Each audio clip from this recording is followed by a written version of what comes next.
Hi guys, welcome back to my channel. Hope आप सभी बहुत अच्छे से होंगे।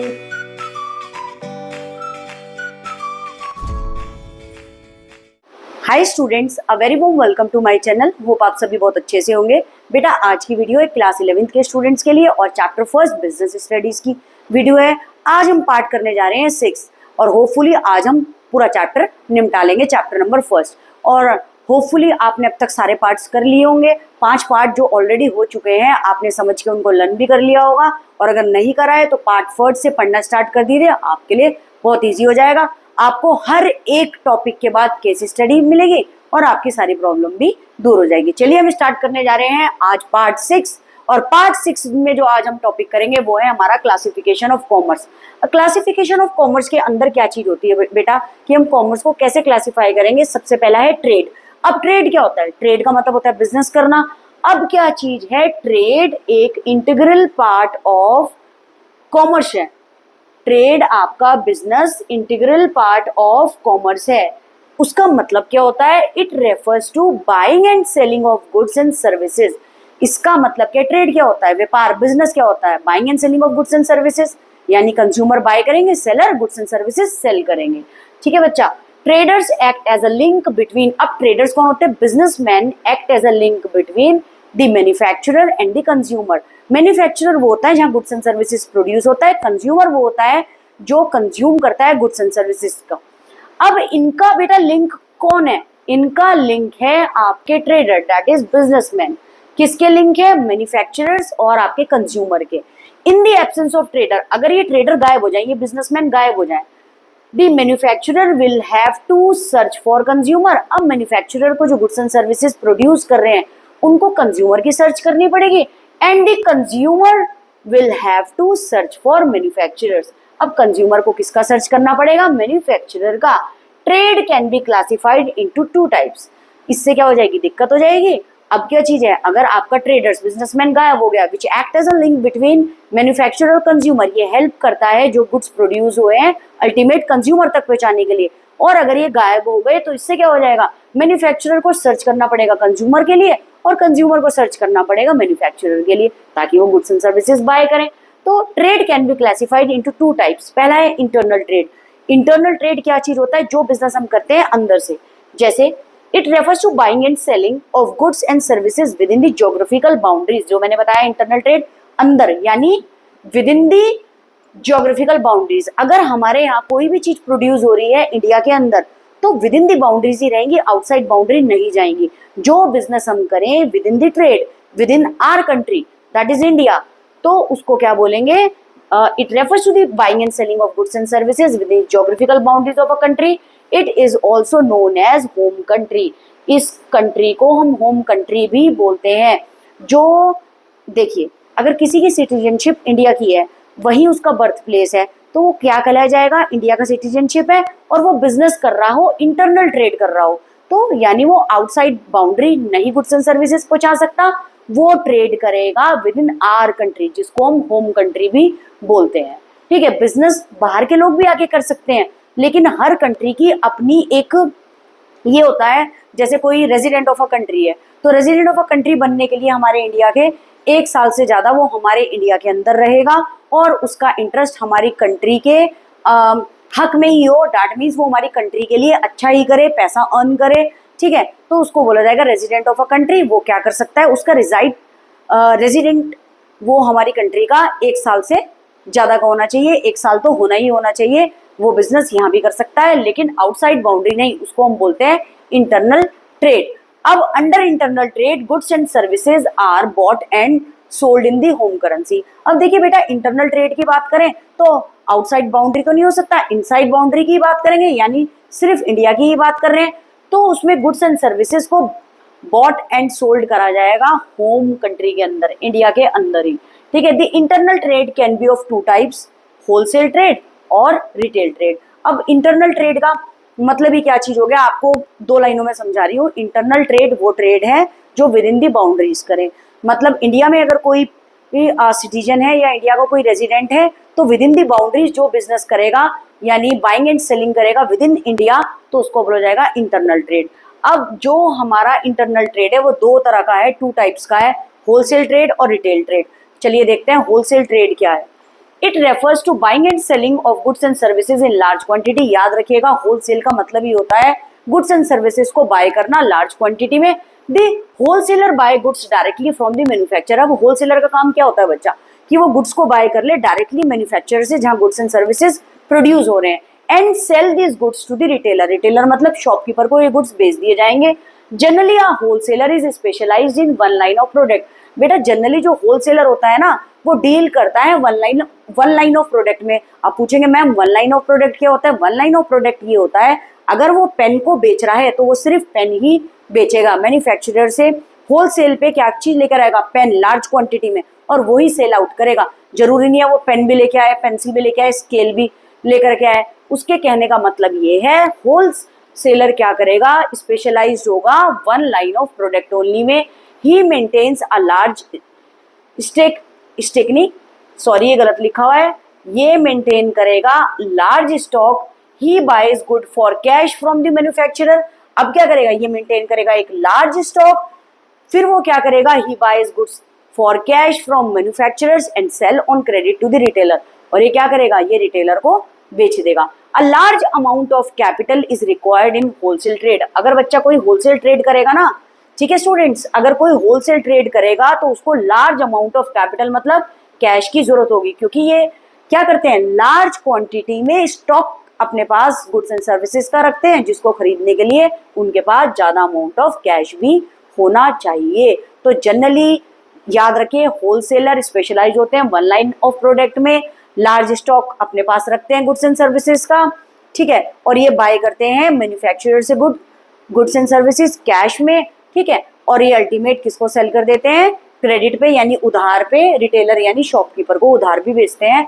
Large amount of capital is required in the wholesale trade, ठीक है। आई होप आपको समझ आ गया हो। अब देखिए रिटेल ट्रेड क्या होता है। रिटेल ट्रेड क्या है? It refers to buying and selling of goods and services. इसका मतलब ये है buying and selling of goods and services small quantities में, ठीक है। द रिटेल बाय, रिटेल का मतलब होता है shopkeeper. The retailers buy goods from the wholesaler, buy कहां से करेंगे? होलसेलर, और सेल कर देंगे ये goods to the ultimate consumer, ठीक है बच्चा। आप सपोज करो आप किसी शॉप पे गए, आपने कहा भैया मेरे को 2 पेन दे दीजिए, तो क्या चीज होगा?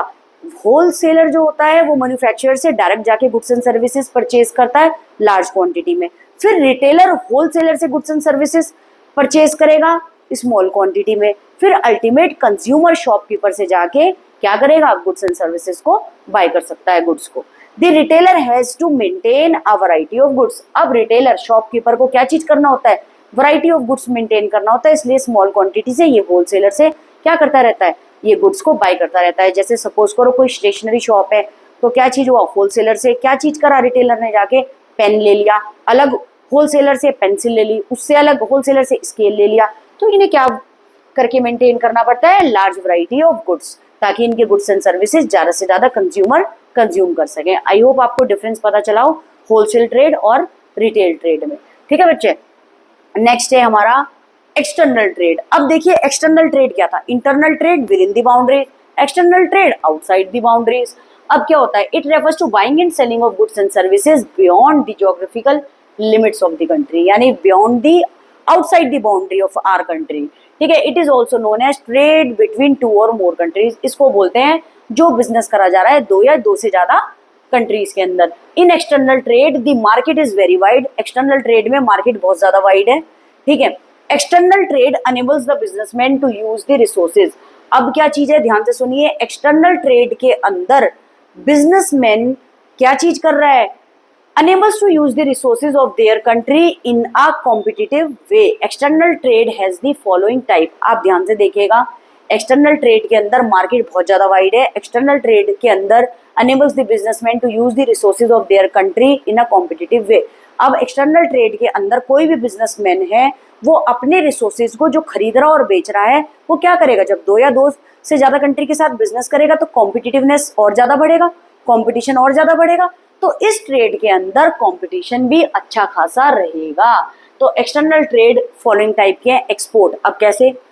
It refers to sale of the goods to a foreign country. जब हमारी कंट्री से दूसरी कंट्री में गुड्स एंड सर्विसेज जाएंगे उसको बोला जाएगा एक्सपोर्ट, यानी sale of goods to a foreign country. The developing countries like India encourage export as it result in increasing foreign services. अब देखिए जितना ज्यादा एक्सपोर्ट हमारी कंट्री से गुड्स का होगा उतना ज्यादा फॉरेन सर्विसेज हमारे पास आएगी, फॉरेन करेंसी हमारी कंट्री के अंदर आएगी, इससे हमारी जीडीपी और भी अच्छी होगी। ठीक है, तो ये बात बोल रहे हैं एक्सपोर्ट कहीं ना कहीं से अच्छा होगा और हमारी कंट्री से फॉरेन कंट्री के अंदर ज्यादा से ज्यादा गुड्स एंड सर्विसेज बेचा जाए। तो अब है इम्पोर्ट। इम्पोर्ट क्या हो गया? जब हम बाहर की कंट्री से गुड्स एंड सर्विसेज खरीदें। It refers to buying of goods from a foreign country. Imports of technology, mainly जो हम बाहर से गुड्स एंड सर्विसेज मंगाते हैं वो क्या चीज होता है? टेक्नोलॉजी और कैपिटल गुड्स। कैपिटल गुड्स कौन मंगाता है? प्रोड्यूसर, जिसकी हेल्प से फर्दर गुड्स एंड सर्विसेज बने, और वो क्या चीज है? मशीनरी। याद रखिएगा वो क्या है बच्चा? मशीनरी। ज्यादातर बाहर की टेक्नोलॉजी बहुत अच्छी होती है तो हम अपनी कंट्री के अंदर क्या चीज मंगवाते हैं? मशीनरी, जिसकी हेल्प से गुड्स एंड सर्विसेज बने। Is encourage as compare to the import of consumer goods. हम कंज्यूमर गुड्स की जगह क्या मंगवाते हैं बाहर के कंट्री से? टेक्नोलॉजी और कैपिटल गुड्स। ठीक है, नेक्स्ट है इंटरपोर्ट। अब इंटरपोर्ट क्या होता है? It refers to import of goods for the purpose of export. ये क्या चीज करते हैं? It refers to imports of goods. हम बाहर की कंट्री से, अभी मैंने क्या बताया बच्चा? वीडियो को पॉज करके अपने आप बोलिए, हमने बाहर की कंट्री से इम्पोर्ट्स ऑफ गुड कराया, यानी कैपिटल गुड्स, मशीनरी हमने मंगाई। अब उससे हम क्या करेंगे? अपनी कंट्री के अंदर गुड्स एंड सर्विसेज बनाएंगे। गुड्स बनाने के बाद हम दूसरी कंट्री में एक्सपोर्ट करेंगे। तो हम इंपोर्ट करवा रहे हैं एक्सपोर्ट करने के लिए, उसको बोलते हैं इंटरपोर्ट। हम इंपोर्ट करवा रहे हैं बाहर की कंट्री से कैपिटल गुड्स, इंपोर्ट करा रहे हैं किस वजह से? एक्सपोर्ट करने के लिए। ठीक है, in entrepot the goods are purchase from a foreign country. हमने गुड्स को परचेज कर लिया फॉरेन कंट्री से, but not for consumption in home country, but for selling these goods to the some other foreign country. अब एक बात और मैं आपको बता रही हूँ, ये तो हमने मशीन का एग्जाम्पल दिया। कई बारी क्या चीज होता है, हम बाहर की कंट्री से कोई और गुड्स भी बनाते हैं। किस चीज के लिए मंगाते हैं? इंपोर्ट करवाते हैं कि हम और अदर कंट्रीज के अंदर उसको सेल कर सकें। ये भी एक तरह का बिजनेस है कि हमने बाहर की कंट्री से इंपोर्ट करवाया और क्या चीज कर दिया, और दूसरी कंट्रीज के अंदर उसको एक्सपोर्ट कर दिया। ठीक है, मेन एम क्या होता है? प्रॉफिट कमाना है, वो होता है इंटरपोर्ट। ठीक है, ध्यान रखना इस चीज का। फिर नेक्स्ट है आ गया आपका, आई होप आपको टॉपिक अच्छे से समझ में आया, बिजनेस रिस्क। बिजनेस रिस्क बहुत ज्यादा इंपॉर्टेंट है, एग्जाम के लिए अच्छी तरह से करना। ठीक है बच्चा, अब देखिए बिजनेस रिस्क क्या होता है। जब मैंने आपको शुरू में पढ़ाया था, इंट्रोडक्शन भी दिया था, तो मैंने आपको सबसे पहले यही बताया था, जब भी हम कोई बिजनेस ओपन करते हैं उसके अंदर रिस्क होता है। या तो हम क्या होगा बिजनेस के अंदर, किस चीज का रिस्क है? या तो लॉस होगा या फिर प्रॉफिट होगा। तो बिजनेस रिस्क क्या होता है? देखिए, business risk refers to the probability of losses और इनएडिक्वेट प्रॉफिट। प्रोबेबिलिटी किसकी है? ज्यादा से ज्यादा चांसेस किसके हैं? लॉसेज और इनएडिक्वेट प्रॉफिट, बहुत कम प्रॉफिट होना। इसका मेन कारण क्या है? ड्यू टू अनसर्टेनिटीज और अनएक्सपेक्टेड इवेंट्स। कोई भी अनसर्टेनिटीज रिस्क आ सकता है, बिन बता के तो कोई भी रिस्क नहीं आएगा। और अनएक्सपेक्टेड इवेंट, कोई भी अनएक्सपेक्टेड हैपनिंग हो सकती है, which are beyond the control, जो किसी के कंट्रोल में नहीं है। In simple word we can say that, simple word में हम क्या बोलेंगे? We can say that business risk means a chance of incurring losses. ठीक है, इनकरिंग लॉसेज और less profit than expected. Expect तो हमने करा था प्रॉफिट बहुत अच्छा होगा, लेकिन लॉस अकर हो गया। किस वजह से? बिकॉज कुछ सर्कमस्टांसेस ऐसे होते हैं जो बियॉन्ड अपने कंट्रोल में नहीं होते हैं, बियॉन्ड आवर कंट्रोल होते हैं, तो जिसके कारण प्रोबेबिलिटी ऑफ लॉसेस ज़्यादा होता है या फिर प्रॉफिट बहुत ज़्यादा इनएडिक्वेट होता है, कम होता है। ड्यू टू अनसर्टेनिटीज, रीजन याद रखना, और अनएक्सपेक्टेड इवेंट जो हमारे कंट्रोल में नहीं होते। और वो क्या चीज़ है? Example, demand of a product में डिक्लाइन या decrease due to the change in the taste and preference of the customer. अब आपके प्रोडक्ट में कंज्यूमर का टेस्ट और प्रेफरेंस नहीं है, अब कॉम्पिटिटर आ गया आपका, जिसने आपसे भी बहुत अच्छा प्रोडक्ट बना दिया है, क्वालिटी बहुत अच्छी है और कम प्राइस में। तो उससे क्या चीज हुआ?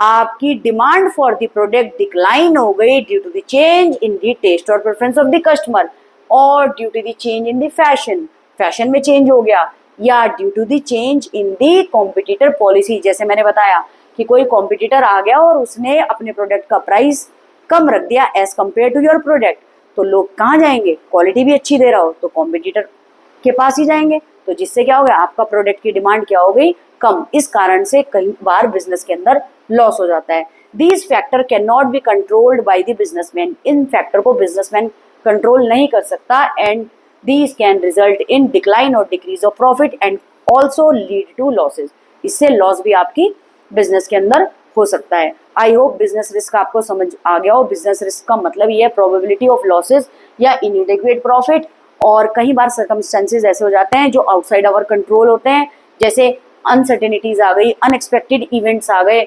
तो बिजनेस रिस्क की मेन डेफिनेशन क्या चीज है, कोई चांस ऑफ इनकरिंग लॉसेज, ठीक है, और लेस प्रॉफिट देन एक्सपेक्टेड, हमने एक्सपेक्ट तो प्रॉफिट ज्यादा किया था लेकिन नहीं आया। इसके मेन कारण क्या होते हैं, डिमांड फॉर अ प्रोडक्ट में डिक्लाइन, किस वजह से, because change in the customer preferences, ठीक है, टेस्ट और प्रेफरेंस में चेंज होना, चेंज इन दी फैशन हो गया, या कॉम्पिटिटर पॉलिसी कोई चेंज हो गई, तो जिसके कारण रिजल्ट क्या होता है, प्रॉफिट कम होना, लॉस भी हो सकता है। नेक्स्ट है आपका, बहुत ध्यान से सुनिएगा, nature of business risk. Business risk arise, nature देखिए क्या होता है, business risk arise due to the uncertainties. अब वो अनसर्टेनिटीज क्या है, ध्यान से देखिए, uncertainties means when you are not sure of what is going to happen in future. Uncertainties को कैसे हम डिफाइन करते हैं, ये वो चीज है जिसमें हम ये नहीं बता सकते फ्यूचर में क्या होने वाला है, ठीक है। Common example of uncertainties are change in demand, क्या लोगों की डिमांड चेंज हो सकती है या नहीं, हमें क्या पता फ्यूचर में, क्या पता चेंज हो जाए, competitor policies, government policies, taxes बढ़ जाए, ठीक है, टेक्नोलॉजी चेंज हो जाए। तो business risk is due to these uncertainties. तो बिजनेस में रिस्क, लॉस या डिमांड कम, डिक्लाइन, किस वजह से हो सकता है, या प्रॉफिट कम, because of these uncertainties such as change in demand, government policies, बता दिया मैंने आपको, टैक्सेस वगैरह बढ़ जाना, टेक्नोलॉजी में चेंज आ जाना, ठीक है। नेक्स्ट पे आइए, risk is an essential part of every business. Risk सबसे इंपॉर्टेंट पार्ट है हर एक बिजनेस का, बिजनेस में रिस्क नहीं लेंगे तो प्रॉफिट कहाँ से होगा, ठीक है। तो रिस्क एक इंपॉर्टेंट कैरेक्टरिस्टिक्स ऑफ बिजनेस है। No business can avoid risk, business में कभी भी रिस्क को अवॉइड नहीं कर सकते, ऑल्दो डिग्री ऑफ रिस्क में वेरी। कई बार रिस्क बहुत छोटा होता है, रिस्क बहुत बड़ा होता है, कई बार रिस्क ऐसा होता है हम उसको अवॉइड कर सकते हैं, हम उसको ठीक कर सकते हैं, तो रिस्क में very. Risk can be reduced but can not be eliminated. आप रिस्क को एक हद तक रिड्यूस कर सकते हो, कम कर सकते हो, लेकिन आप अपनी ऑर्गेनाइजेशन के अंदर, आप अपने बिजनेस के अंदर रिस्क को एलिमिनेट, खत्म नहीं कर सकते। Every part of the business has risk, इसलिए हमें रिस्क लेना पड़ता है, तभी हम प्रॉफिट कमाते हैं। नेक्स्ट है आपका, degree of risk depend upon the nature and size of business. देखिए बच्चा, डिग्री ऑफ रिस्क में ये बात बोल रहे हैं, डिपेंड अपॉन द नेचर और साइज ऑफ बिजनेस। नेचर और साइज का मतलब ये है, आपका बिजनेस स्मॉल है, बिग है, मतलब लार्ज लेवल पे है। स्मॉल का मतलब है क्या वो एक ही प्रोडक्ट में डील कर रहा है, लार्ज बिजनेस का मतलब ये है क्या वो बहुत सारे प्रोडक्ट में डील कर रहा है, एक से ज्यादा प्रोडक्ट में डील कर रहा है, और कितने लेवल पे आपका बिजनेस है, ठीक है। तो चलिए हम पढ़ते हैं, degree of risk depend upon the nature और size of business. The degree of risk depend upon the type of business. For example, अब बिजनेस इन्वॉल्व, बहुत ध्यान से सुनिएगा, फैशन आइटम। एक बिजनेस किस चीज का कर रहा है, फैशन आइटम का, bears more risk as compare to business involve in standardise goods, ठीक है। Similarly a business operating at large scale bears more risk as compare to small scale business house. अब बहुत ध्यान से सुनिएगा, एक बिजनेस है जो इन्वॉल्व है फैशन आइटम पे, फैशन आइटम बहुत जल्दी बेटा क्या चीज होता है, एक्सपायरी डेट हो जाती है, तो इसके अंदर बहुत ज्यादा रिस्क है। As compare to business involve in standardise goods का मतलब है जो डेली बेसिस पे हम खरीदते बेचते हो, ठीक है। और फैशन आइटम ये हो गया जिसके अंदर क्या चीज हो गया, परफ्यूम हो गया, एक्सपायरी डेट क्रीम हो गई, ठीक है। तो इसका क्या होता है, एक्सपायरी डेट जल्दी होती है, फैशन आइटम है ये सारे के सारे। और दूसरा क्लोथ्स हो गए, ठीक है। तो इसका में क्या चीज है, ये ज्यादा रिस्क है, आउट ऑफ फैशन हुआ तो लोग उसको खरीदना छोड़ देंगे, ठीक है। तो ये सब फैशन के अंदर ही आता है। और दूसरा क्या चीज हो गया, स्टैंडर्डाइज गुड्स जो डेली बिकते हैं, ठीक है। तो अब बिजनेस ऑपरेटिंग और जो लार्ज स्केल पे बिजनेस चलता है, more than one product deal करता है, उसमें ज्यादा रिस्क होता है as compare to small business houses, ठीक है। नेक्स्ट है आपका, profit is the reward for bearing the risk. अभी मैंने जैसे आपको बताया, प्रॉफिट क्या चीज है, रिवॉर्ड है एक तरीके से जो आप रिस्क बियर करते हो बिजनेस के अंदर। Businessman earn profit because they are bearing risk. Businessman profit earn क्यों कर रहे हैं, क्योंकि वो कहीं ना कहीं क्या बियर कर रहे हैं, risk. No risk no gain, अगर कोई रिस्क ही नहीं लेगा तो उसको गेन कैसे होगा। Larger the risk more is the profit, जितना ज्यादा रिस्क होगा उतना ज्यादा प्रॉफिट होगा। देखिए बच्चा, जो एंटरप्रेन्योर होते हैं वो बिजनेस के अंदर इन्वेस्ट करते हैं, ओनर ऑफ द बिजनेस होते हैं, तो इसका रिस्क रहता है ना, क्या उनको लॉस होगा या प्रॉफिट। और अगर उनका बिजनेस बहुत अच्छा चल जाता है और वो बहुत मैनेज करते हैं चीज़ों को, बहुत अच्छे से ये टैकल करते हैं बिजनेस के अंदर, तो क्या होगा, ऑब्वियसली बिजनेस के अंदर क्या होगा, रिवॉर्ड मिलेगा उनको जो उन्होंने रिस्क लिया in the form of profit. ठीक है, तो देखिए, larger the risk more is the profit, and entrepreneur bear risk with the expectation of earning profit. कोई भी ओनर, कोई भी एंटरप्रेन्योर रिस्क क्यों बियर करेगा, क्योंकि उनकी एक्सपेक्टेशन किस चीज से होती है, ऑफ अर्निंग प्रॉफिट। यही आपका नेचर ऑफ क्या था, बिजनेस रिस्क था। बेटा अच्छी तरीके से इन सारे पॉइंट्स को कर लीजिएगा, ये बहुत इंपॉर्टेंट टॉपिक है आपके लिए, और अच्छे से बिजनेस रिस्क को पढ़ लीजिएगा। ठीक है, नेक्स्ट है आपका जो हम पढ़ने जा रहे हैं वो क्या चीज है, कॉजेज ऑफ बिजनेस रिस्क। किस वजह से हमारे क्या कारण है बिजनेस रिस्क आने के, तो क्या चीज है, नेचुरल कॉजेज। अब देखिए नेचुरल कॉजेज क्या है, nature is in is an independent phenomena, nature किसी चीज पे डिपेंडेंट नहीं है, and human being have no control over it.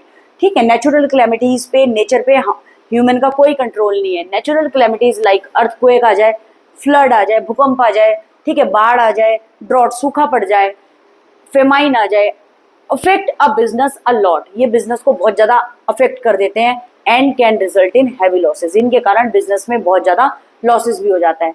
Natural causes are such type of uncertainties factors that human being can not make any preparation against. देखिए अब कोई natural calamities आनी होगी, कोई बाढ़ आनी होगी, ठीक है, तो वो कह के तो नहीं आएगी कि मैं बाढ़ आने वाली हूँ कि आप अपना बिजनेस को संभाल लीजिए, बाढ़ कभी कह के तो नहीं आएगी। तो नेचुरल कैलेमिटीज पे ह्यूमन बीइंग का कोई भी कंट्रोल नहीं होता है, और जब भी नेचर से डैमेज होता है बिजनेस के ऊपर तो ये बहुत ज्यादा क्या कर देता है, बिजनेस के अंदर लॉसेज। तो ये बात बोल रहे हैं कारण क्या है बिजनेस रिस्क के, नेचुरल कॉज। नेचुरल कॉज जो नेचर की तरफ से मिलता है और उस पर ह्यूमन बीइंग का कोई कंट्रोल नहीं होता। नेक्स्ट है ह्यूमन कॉजेज। अब देखिए ह्यूमन कॉजेज क्या है, human causes are related to the chance of losses due to the human being और एम्प्लॉइज ऑफ द ऑर्गेनाइजेशन। देखिए बिजनेस में लॉसेज हो सकता है किसके कारण, because of the human being और एम्प्लॉइज की वजह से। The dishonesty of employees can bring heavy losses for business. Dishonesty, अगर कोई पर्सन ऑनेस्टी नहीं है, कोई एम्प्लॉय ऑनेस्ट नहीं है टूवर्ड्स योर बिजनेस और आपने उसको काम दिया हुआ है, तो वो आपके बिजनेस को हैवी लॉसेस दे सकता है। कैसे, example, the employees may leak a business secret to a competitor. अब कई बार क्या चीज होते हैं, कोई डिसऑनेस्ट ईमानदार नहीं होते एम्प्लॉयज और वो आपका बिजनेस सीक्रेट आपके कॉम्पिटिटर को बता दे, तो उससे आपके बिजनेस के अंदर हैवी लॉस हो सकता है, and may commit fraud also, और वो फ्रॉड कर दे आपके साथ। ठीक है, कई बार कोई कुछ पर्सन होते हैं जिसको हम जॉब पे रखते हैं और वो क्या कर फ्रॉड करके चले जाते हैं, तो हैवी लॉसेस दे जाते हैं। ठीक है, The resources which can also bring heavy losses by wastage of resources। अगर रिसोर्सेज की बहुत ज्यादा वेस्टेज, रॉ मटेरियल को वेस्ट करा जाए तो भी बहुत ज्यादा लॉस होता है हमारी बिजनेस के अंदर। The employees may hamper the production by doing on strike। अब क्या चीज होता है, एम्प्लॉयज आपके बिजनेस को कहीं ना कहीं अफेक्ट कर सकते हैं। कैसे, प्रोडक्शन पे भी इसका अफेक्ट हो सकता है जब वो स्ट्राइक पे चला जाए। स्ट्राइक कैसे होता है, स्ट्राइक होता है कोई लड़ाई झगड़ा हो गया तो प्रोडक्शन नहीं करा और आपके पास सप्लाई करनी है आपको जरूरी, सपोज करो 1000 पेन बना के ही देने हैं और वो स्ट्राइक पे बैठ गए, तो क्या होगा, कहीं ना कहीं आपके बिजनेस अफेक्ट होगा और उससे लॉस भी होगा आपके बिजनेस पे। ठीक है, अब this can also lead to heavy losses for business. इससे बिजनेस के अंदर ज्यादा से ज्यादा हैवी लॉस भी हो सकता है। ठीक है बच्चा, because of the human causes. I hope आपको बहुत अच्छे से समझ आ रहा हो। नेक्स्ट आपका क्या चीज है, देखिए causes of business risk, economic cause, natural cause, human cause, physical cause. ठीक है बीच में उसका डायग्राम आ गया था जो कि पहले होना चाहिए था, आप याद रख लीजिएगा। लीजिए मैं आपके लिए पहले भी लगा देती हूँ उसको। ठीक है बच्चा, ये आपका यहाँ आना चाहिए था, एक बार आपको शो कर रही हूँ। ठीक है, थोड़ा स्लाइड पीछे हो गई थी, इसको देख लीजिएगा। ये कॉजेज ऑफ बिजनेस रिस्क है, 4 तरह के कॉज हैं। अभी हमने ह्यूमन कॉज, ठीक है, और नेचुरल कॉज हमने रीड आउट कर लिया है। अब हम आगे पढ़ेंगे, नेचुरल कॉज और ह्यूमन कॉज मैंने करा दिया है। ठीक है, अब हम करने जा रहे हैं इकोनॉमिक कॉज। अब इकोनॉमी से क्या कॉज है, देखिए economic cause are related to a chance of loss due to the change in the market condition. अब मार्केट कंडीशन चेंज हो गई भाई, तो क्या चीज हुआ, there can be price fluctuation in the market. बहुत ध्यान से सुनिए, गुड्स एंड सर्विसेज का, गुड्स का प्राइस फ्लक्चुएट हो जाना मार्केट के अंदर। There can be change in fashion, fashion में चेंज हो जाना, टेस्ट में चेंज हो जाना, प्रेफरेंस में चेंज हो जाना, डिमांड्स में चेंज हो जाना ऑफ दी कस्टमर। ये ज्यादा से ज्यादा इकोनॉमिक कॉज क्या करेगा, इफेक्ट करेगा बिजनेस के अंदर। रिस्क लेकर के आएगा। There can be change in the degree of competition, competition बहुत ज्यादा बढ़ गया तो इसके कारण क्या चीज रहेगा, आपका बिजनेस के अंदर रिस्क आएगा ही आएगा। जैसे all these have a direct impact on the earning of the business, direct impact इसका अर्निंग ऑफ द बिजनेस में आएगा। Even change in government policy, आप देखिए गवर्नमेंट पॉलिसी में भी चेंज आना बिजनेस को ज्यादा से ज्यादा अफेक्ट करेगा। For example in 1971 when Janata government came in power, the Coca-Cola company and many other foreign companies were sent back from India। ठीक है, याद रखना। फॉर एग्जाम्पल 1971 में, ठीक है, जनता गवर्नमेंट जब केम इनटू द पावर आई थी, उन्होंने कोको कोला कंपनी और बहुत सारी फॉरेन कंपनीज को इंडिया से बाहर कर दिया था, जिसके कारण बिजनेस को बहुत ज़्यादा नुकसान हुआ था। और ये कह रहे हैं गवर्नमेंट पॉलिसी अगर चेंज हो रही हो, टैक्सेस में भी चेंज, इसमें लिख सकते हैं टैक्सेस में भी चेंज आ रहा हो, तो कहीं ना कहीं क्या चीज़ हो जाएगा, हमारा बिजनेस के अंदर रिस्क आएगा। और ये इकोनॉमिक कॉज है हमारी इकोनॉमी का। हमारी इकोनॉमी के अंदर चेंजेस क्या है, कॉम्पिटिटर फॉर्म इतनी सारी होती हैं। अब चेंज इन फैशन आ गया, चेंज टेस्ट आ गया, प्रेफरेंस आ गया, कंज्यूमर की डिमांड कस्टमर की चेंज हो गई है, तो इससे बिजनेस ज़्यादा से ज़्यादा इफेक्ट आएगा। इसके अंदर बिजनेस में सबसे ज़्यादा लॉस भी हो सकता है, ठीक है। और गवर्नमेंट पॉलिसी तो सबसे बड़ा अफेक्ट ही है। जैसे एग्जांपल दे दिया 1971 में जनता गवर्नमेंट ने क्या चीज करा था, ठीक है, came into the power the Coca Cola company और अदर फॉरेन कंपनीज को इन्होंने सेंड बैक फ्रॉम इंडिया कर दिया था कि भाई जहाँ से आए हो वहीं जाओ, जिसके कारण बहुत ज़्यादा क्या चीज़ हुआ था, बिजनेस अफेक्ट हुआ था और बहुत ज़्यादा लॉस भी हुआ था। अब अदर कॉज क्या है, these are unforeseen events like political disturbance. अब कुछ कॉज दिखते नहीं है लेकिन ये बिजनेस को अफेक्ट करते हैं। Political disturbance, mechanical failure, machines का खराब हो जाना, ठीक है, पॉलिटिकल डिस्टर्बेंस हो गया, जैसे पॉलिटिकल पार्टीज होती है, इलेक्शंस वगैरह होते हैं, उसमें कुछ दिक्कत है। Such as bursting of boilers, ठीक है, समझ रहे हो, मशीन्स वगैरह खराब हो गए, बॉयलर्स का फट जाना। फ्लक्चुएशन ऑफ एक्सचेंज रेट, यानी अगर आप एक्सपोर्ट इंपोर्ट कर रहे हो बाहर की कंट्री से, आपकी कंट्री अगर बिजनेस कर रही है, फ्लक्चुएशन ऑफ एक्सचेंज रेट होना, that lead to possibility of losses. इससे क्या होता है, पॉसिबिलिटी ऑफ लॉस हो जाता है हमारी इकोनॉमी के अंदर। आई होप आपको बहुत अच्छे से समझ आ रहा हो ये, ठीक है बच्चा।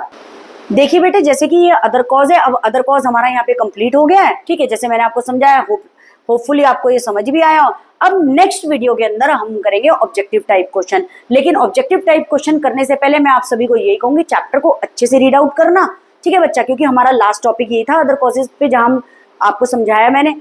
अब क्या चीज करना, रीड आउट करना, नोट्स बनाना, अच्छे से लर्न करना, तब आप ऑब्जेक्टिव बहुत अच्छे से कर लेंगे।